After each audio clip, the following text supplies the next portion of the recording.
Hi, I'm Cheryl Black, and this excerpt is from a one-act play called The People by Susan Glaspell, first produced by the Provincetown Players in March 1917. When I was riding across this country and seeing all the people, I thought of how you call your magazine a journal of the social revolution, and I said to myself, this is the social revolution. Seeing, that's the social revolution. The graveyards on hills, they come so fast. And I got to thinking about the people who spent their whole lives right near the places where they are now. And their pleasures, a flat field fenced in. Your great words carried me to other great words. I thought of Lincoln and what he said of the few of the dead. I said it over and over. I said things and didn't know the meaning of them till after I'd said them. I said, the truth, the truth. And then I knew what that truth was. Let us here highly resolve that these dead shall not have died in vain. Let life become what it will become, so beautiful that everything that is back of us is worth everything that it cost.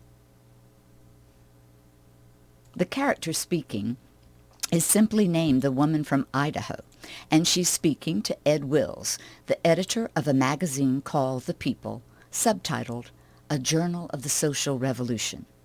The scene between them is the turning point of the play, the moment in which the disillusioned editor, who's ready to give up on the magazine and its mission, regains his sense of purpose.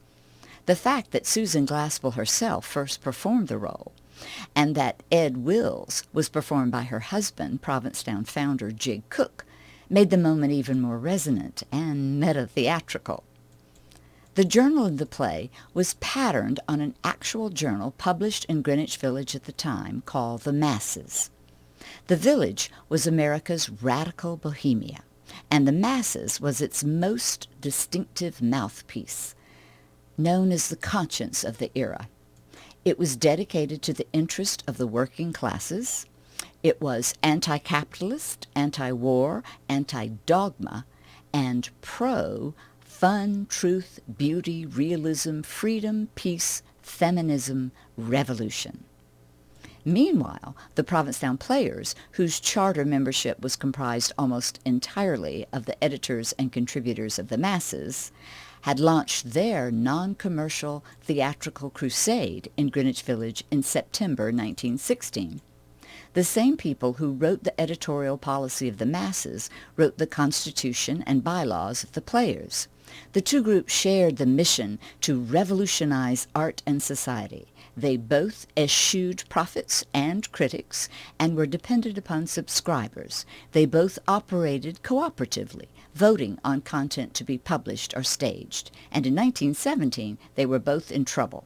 The Masses, because their content was considered libelous or offensive, and because of art versus propaganda conflict among its contributors.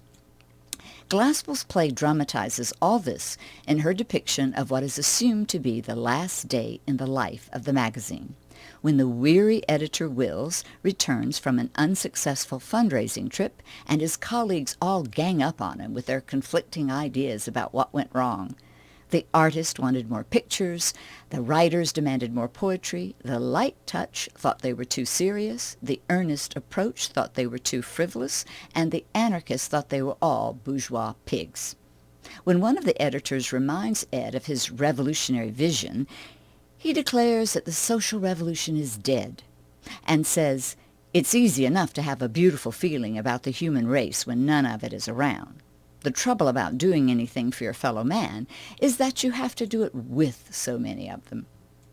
And then the woman from Idaho shows up. Although obviously evoking the masses, the play is also about the Provincetown Players, and the character of Ed Wills seems much more a portrait of Jig Cook, the visionary leader of the Provincetown Players, than Max Eastman, who was actually the editor of the Masses at the time. In fall 1916, conflicts like those depicted in The People also erupted at the Provincetown Playhouse. Internal troubles were seething within the group, which was developing liberal and conservative wings. One member reported that everyone has a grouch or is drunk. Some are both drunk and grouchy. In December, Cook wrote to Glaspell expressing his fear that the players may not survive their first season, and he insisted that she write a new play, which she dutifully did, and she called it The People. So when the woman from Idaho persuades Ed Wills not to give up on his dream of social revolution, Susan Glaspell is simultaneously exhorting Jig Cook not to give up on the Provincetown Players, who would go on to become the dramatic wing of revolutionary Bohemia and the birthplace of modern American drama. They established a tradition of artistic innovation coupled with social awareness that seems profoundly relevant today, as the people in America once again take to the streets to confront social injustices and to realize the nation's promise of life, liberty, and the pursuit of happiness for all